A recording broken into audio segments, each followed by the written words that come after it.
मोना सेन और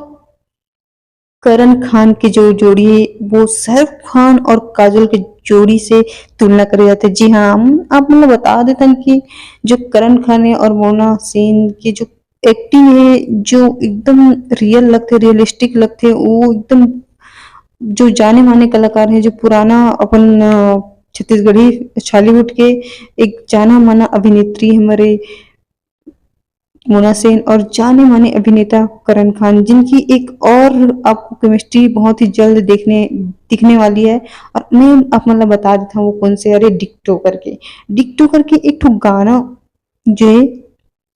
रिलीज होने वाला है, उमा मोना सेन जी और करण खान के एक ठो जबरदस्त